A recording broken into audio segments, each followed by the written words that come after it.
Today we're at Artist Alley and we're going to talk to a bunch of artists. This is Cheryl's Illustration. Jackson Casper's art. Heavy Haberdashery. Mari Costa. Midnight Ritual. Says a Dactyl.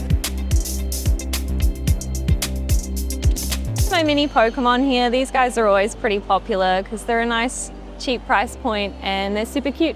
At least for crochet things, it's always good to have a bit of variety across different price points. This weekend, probably the K-pop Demon Hunter artwork. The first thing is that your art will at least sell something, you know what I mean? You want to make sure you've studied a bit, at least even if you don't go to like university or whatever, at least do something online. Get quality prints, don't get crappy Officeworks prints with white borders and flimsy paper. You want some quality paper. Mine at about 250 gram to 300 gram paper, so that's always a good one. The Voodoo Babies, because I only have one left. If you make the 3D stuff like I do, try to have a good range of price points, if that makes sense, which is really hard with the handmade products. We kind of let them browse a little bit, then if they look up at us, we'll talk some. But you can't just always at them. Or if you see people in cosplay and you know the cosplay, Yeah. engage. Like things like if you recognize their tattoos, just talk to people if you can. I sell stickers and stationeries. They're sticker sheets.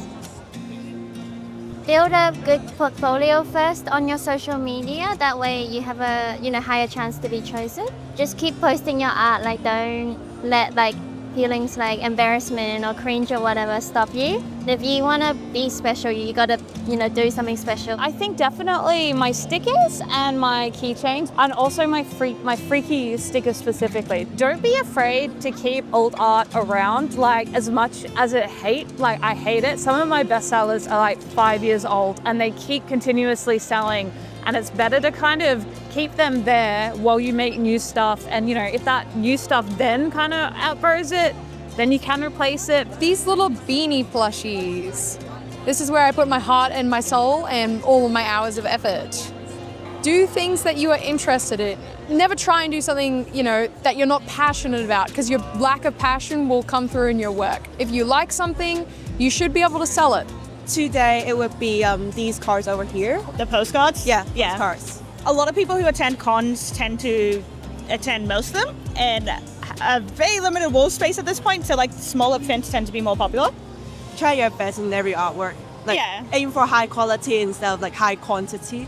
Definitely the dice sets.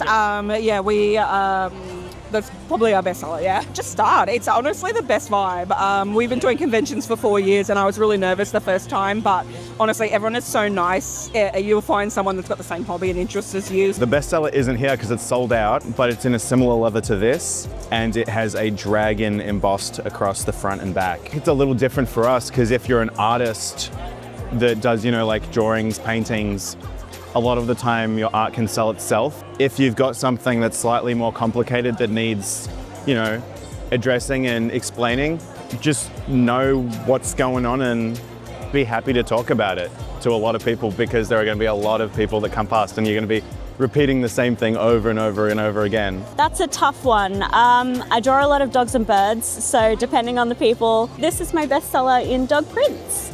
And in bird prints, my bestseller is this one here. I teach illustration at Melbourne Polytechnic, and there's a lot of anxiety around just signing up for events like this. Even if you feel like you're not at the level you want to be, by the time you make it to Artist Alley, just start and it'll boost your confidence as you talk to people about your art. Depending on what they're looking for, it's either a staff or it's some kind of LARP or cosplay accessory. Make sure that you have as much original content as possible. So at these places, especially in Artist Alley, people are looking for either original content, original creations, something that sets you aside from the crowd. If you are a print artist, then it's always great to try and find a style that really is a niche style or a personalized style. My best seller is my one-piece deck of playing cards. Try and create a product that isn't like everyone else's. That way you can create a niche and you can corner a market to yourself. Probably my sticker sheets and my prints because they're cute. Start small, try getting into markets more than conventions due to the high cost demand. Don't be afraid to draw niche media, as niche media can sometimes do the best compared to popular media. Start as cheaply as possible, I guess. I would do a half table. I would make sure to be local just to see how it goes. And then you can order a limited quantity of things. and then you can just kind of like build it up from there. It doesn't have to be super fancy. You can like get these panels from pretty cheap from like eBay or like AliExpress. Don't concern yourself with like making everything super polished right away. Just like make things to sell and then build from there. It's usually the Ellie print that I have. That one's a pretty popular print. People love The Last of Us. Definitely start small and do it with a friend. Sharing a table is always a good way to start, and just see what clicks and see what's popular, see what goes with the audiences. For the jewelry, that one is the best seller because it's very bright and also pinky, and also those handmade food decoration is my best seller as well. Don't set your expectation too high. Yeah, but if you want to try, go for it. Yeah, don't doubt it. Don't set back, just try it, because you never know once you try it. For this event, my A3s have been massively popular. For years they kind of went in and out of fashion, but I find people are really wanting to spend on large art pieces and they want to commit to things that they love. Attend a few cons, talk to the artists. The artist community is really good. Take a note of what people are selling, the price points, and what you can do differently, because setting yourself apart from everyone else is pretty much critical. This print right here, everybody loves it. I called it mushroom magic. Do whatever you can to start, but it's in the starting is where it really happens. It's where you'll really learn everything you need to know. Probably notebooks at the moment. I think they hit a decent price point, and everyone for Dungeons really needs to take notes. If you don't, you're a bane on your DM. If you can't fill a table, find a friend to share with. But yeah, the first step is just start. Just got to get going. So the fox and the axolotl. But as we've gone along and found out who our target market is, we've created Disability Pride Buddies, which I think are down the front there. So they're one of our best sellers, as well as our Aussie Buddies and the shark in particular. I think you just need to start somewhere, which it was easier for me to start because my mum was pushing me and helping me with it. But if you just start with something and then perfect it, because you can't sell something if it doesn't exist. Yeah, I'd have a good support person if you're nervous, or even having a helper who isn't emotionally attached to stuff is good too. Asking other artists, it's the same thing. Their helper sells better because they're not emotionally attached to and looking at being rejected, or they don't like my stuff or whatever. My ghost print, actually. It's a little bit of a niche. I can stand out in a crowd because not many people have ghost merchandise. The things that I tried to gear towards an audience to sell haven't really been too successful, because that's what everyone kind of does. Actually, all of the JoJo's prints that I had, those were the only prints that I had. I put way too many eggs in that basket. Once I attended a couple of conventions with my JoJo stuff, everyone had kind of already bought the JoJo stuff off of me. So I definitely had to start expanding from the JoJo's after that, yeah. But starting out with a lot of eggs in one basket, if that's how you got to do it, then it does work. My prints do really well, as well as some of my standees. Have a range first and then narrow it down. You kind of have to find a bit of a mix between something niche and something really popular, and then believe in yourself. I know it's a bit cliche. When you actually really like what you do and what you make, it goes a long way, and once you're proud of yourself, it really makes a difference. Bestseller would probably like the Luckies and the Super Pucks. Work hard, make sure it's something you enjoy doing, make sure you're good at it. Work hard and don't give up. Right now I'm into the whole Soulsborne series, so they're doing very well because they're all my latest works. Just draw what you love, give it a go, and just see if it works. You just got to try it. Some things might not work, some things might. No one can ever guarantee for sure, but you don't know until you try it, so you just gotta do it. My best seller is my linos and my original characters. Just start. Like, it's as simple as that, just to start and get out there and do it, because if you don't do it, no one can see it. Oh, I've always loved it, and I had friends that told me exactly that same advice. Oh, that's a very good question. Usually my dead fairies, they go over very well. Look, if you don't make sales, think of it as an exercise in marketing and just meeting great people. We do more of a NSFW kind of content, so we find a lot of our hentai stickers, our cum air fresheners, because it's quite funny, are very, very popular, and definitely our tarot card stickers that have all gaming genres. Ask advice. Every single person who has a booth or their own business will happily give advice, happily help as much as possible.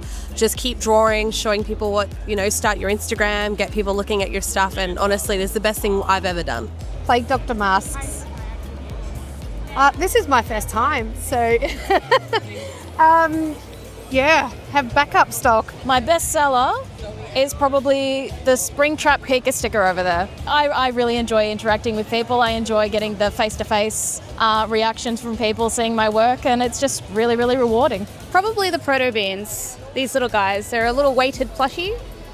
They've got a very nice sensory feel to them. Just start small, start with like stickers and prints, little stuff, and go from there. You can find your niche anywhere. The best seller is, at the moment, is probably the frogs and the little cats over there. A lot of people are more to themselves, and it's good to let them have their space and let them go. Because if you keep talking to them, they'll be like, I gotta go. The fluffy animals, the puppies and the cats and all the different kinds of animals. You can just start whenever you want. You don't have to be perfect. I'll say it's the top one there, Ado. I think they're just Ado fans everywhere, and I don't think there's a lot of Ado merch around. Just start, really. Because like as you start and you go to more artist alleys, you'll see what other people are doing. You'll slowly refine your setup. This setup that you see here is over a year's worth of evolution from when we've started, and we've just gone to so many conventions and seen so many different setups and evolved and figured out what we wanted to do, and now we're here and it's pretty good. Don't be afraid to draw like things that are niche, because there are always people who love it and support your art. At the moment, it's our Onis. We do a lot of different ones. 3D printing is a gem, however, you're limited to how long the prints take. Go to cons, get used to the idea and the feel of the place, look at what people are dressing as, and then go from there. The most popular seller is probably, I want to say Sylveon and Charizard. So those are in the coaster, they just go crazy. But it chops and changes each event. It's just got to be unique. Find where your technique and your talent lies. My best-selling item today is probably Derpy from K-Pop Demon Hunters, as we can all guess, but normally it's BMO from Adventure Time up in A1. Start talking to the community, ask them for advice, watch all the TikToks and the Reels about how to actually set up your booth, and then go for it, because that's what I do. Fan art's been the Ghostface. That does pretty well. The originals, probably like these two. Well, with the Horus, like with Ghostface, it's kind of like a niche thing, and like not a lot of people have that. Starting out, try to fill like the store up. So when people come, they can have different things to look at. Try and fill the space up they have, I feel like. Yeah, just try and be prepared with stock. One of my better sellers of all time is actually my little chomping dinosaurs. People like dinosaurs. And these guys, they actually have like a little chomping jaw as well. So when you wear them, like what I'm wearing with my brand new little Triceratops, they actually chomp when you move, and it's so much fun. Oh, just try and find your niche. Just try and find what you like to create, because then you're more likely to create more of it. But also as well, just don't try and make things for other people. Try and make things that you want. It's definitely Odess mats, these ones down here. So this one on top is the best seller, and I've got a few other designs that I sell as well as prints and other things. I think I've been sort of experimenting with doing some more practical art, so I feel like people are very drawn towards that sort of aspect. Prints are very good, but everybody has wall space, that's always the thing, so people are drawn to desk mats and they do that. I've also got some tote bags as well, which are quite fun. Definitely have a few designs ready to go. I usually try to offer them in several sizes, so I usually have the A5, A4 and A3 sizes. With me right now I only have the A4 and A5, but people like to sort of have variation of what they want to buy. Try and stand up and be presentable and have fun with it. I think standing is really good because people want to be able to come and converse with you. Sometimes, if you sit down, you feel a bit closed off.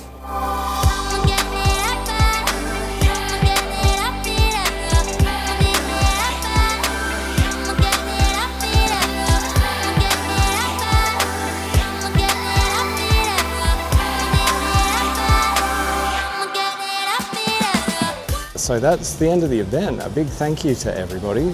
There's a Supernova coming up in November. If you want to see me go to that, let me know in the comments below. I think on another note, I've lost my car. I don't know where I parked. Uh-oh.